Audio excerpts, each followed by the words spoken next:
Hi everyone, and welcome to Quarantine Cuisine. Today we're going to be making buttermilk biscuits. First, let's take a look at our ingredients. Okay, so here we've got 4 cups of flour, 2 cups of buttermilk. If you don't have buttermilk, you can substitute it with regular milk, but you need to add 2 tablespoons of lemon juice to this 2 cups of milk in order to adjust the pH of it so that the biscuits will rise properly. Okay, so in addition to those 2 things, we've got 4 tablespoons of butter cut up along with 4 tablespoons of shortening, 8 teaspoons of baking powder, half a teaspoon of baking soda.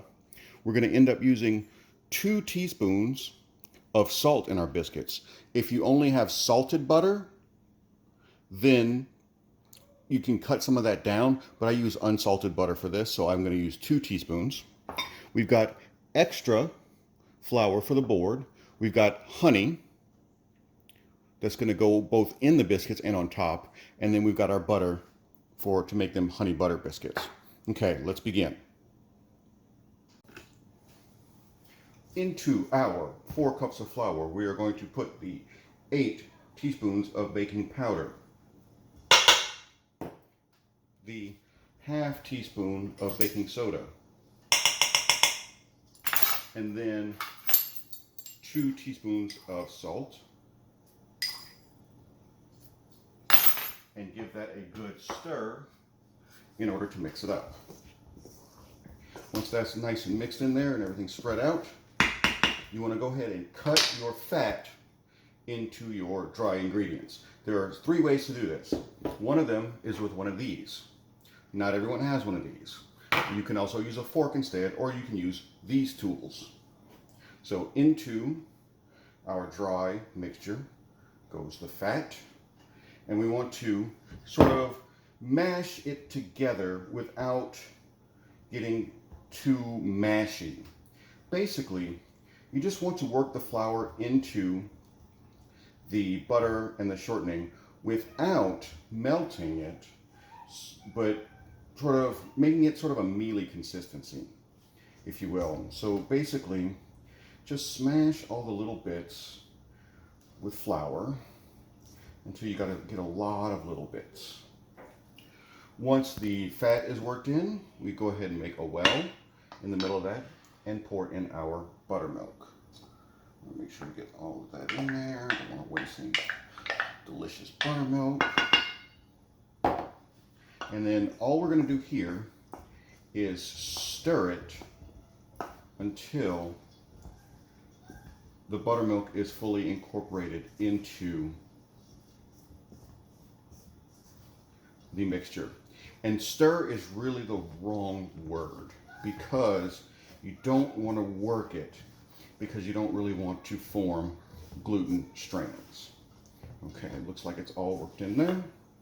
That's for later. So now we're going to go ahead and flour the board. Oop, looks like I dropped some. Generously, and our hands, and pour this out onto the board.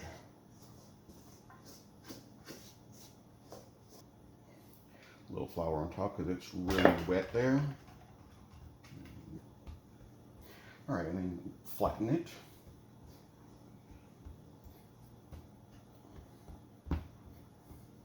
Now here's the key.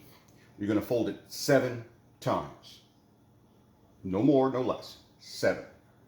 Now, at this point, I like to add the honey. Sometimes I put it into the mixture. Sometimes I add it right here, especially when I forget about it. Honey's not necessary, but it's good. Okay, I'm going to fold it 7 times. I like to use one of these. Makes it easier, but you can certainly use your hands. I used to do that until very recently. Go in there, fold it over, and then flatten it out.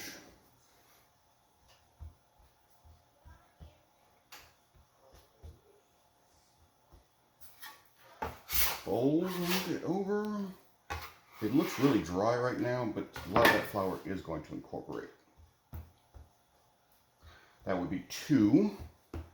See, they're getting some of that honey right there. That's okay, because we're going to fold it a few more times. This would be 3.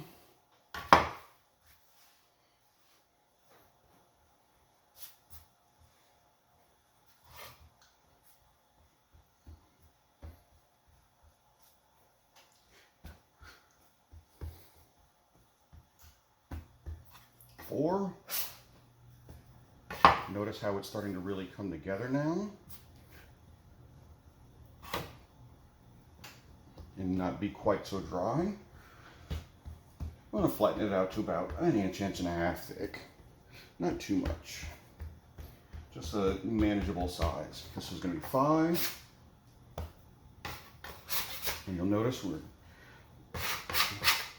starting to get dry down there, or it's starting to get wet down there. Need a little bit more flour.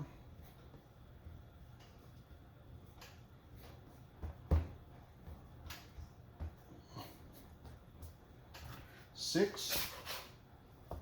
Put that in the middle.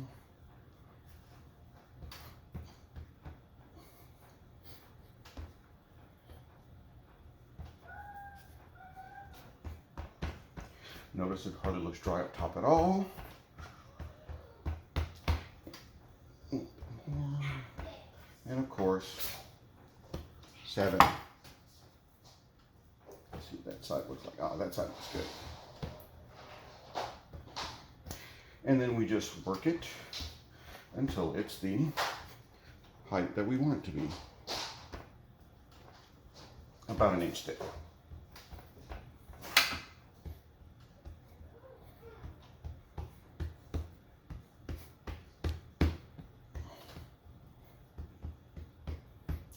Edges don't need to be perfect. We're going to work with those later.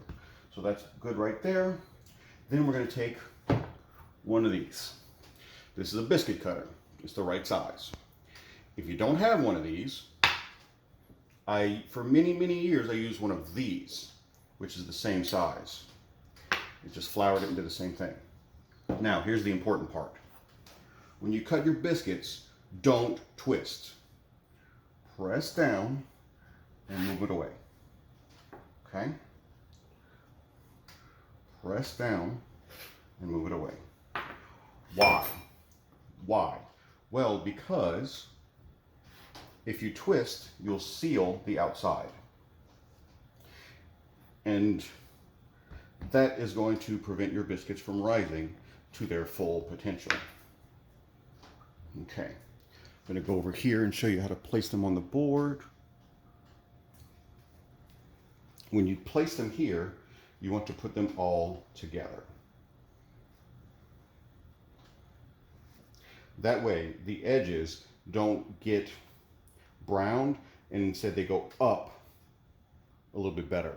So what you're doing by putting them all close together is forcing them to rise more up, then brown on the edges and go out. Okay?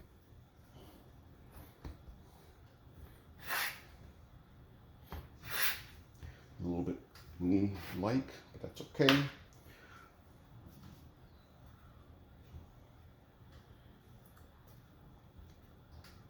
That'll be fine. And then we take this and we work that back into what's close to what we had before. We're probably going to end up having to fold it just to make sure it comes out right, and that's okay. The thing is, the more you fold it, the more it'll rise. But if you fold it too much, they won't come out soft and tender.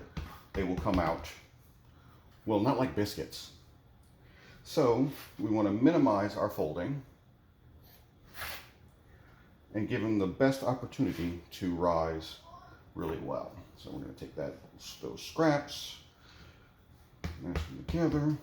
Because if you form too much gluten, it basically becomes more too bready and less biscuity.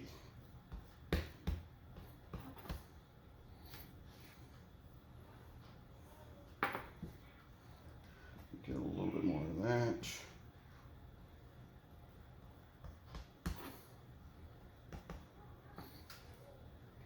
And then, of course, this becomes sort of the odd duck. just sort of do what you can with it. And then we come over here, put them on the tray.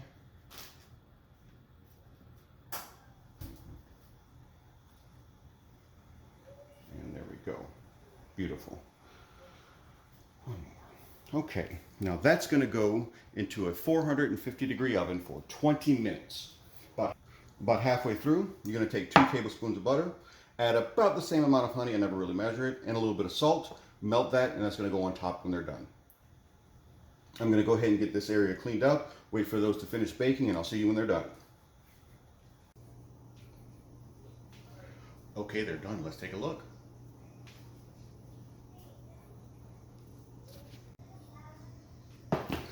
Now, would you look at those beauties? You can see the ones that were folded a couple more times. There's a little bit of falling here, but the ones from the very first cut are nice and really thick and well risen, as you can see there. And they have a nice color and texture to them. So we're going to add this honey butter right here, and we're just going to slather it all over the top of all of them. This honey butter is not necessary, but it really makes them pop and gives them a nice, good flavor. Now, you can do all sorts of things with these. You can, fill them with jelly, some of the preserved fruit that maybe some of us have been making. You could make a biscuit sandwich. I think I'm going to do ham and eggs in these with a little bit of cheese.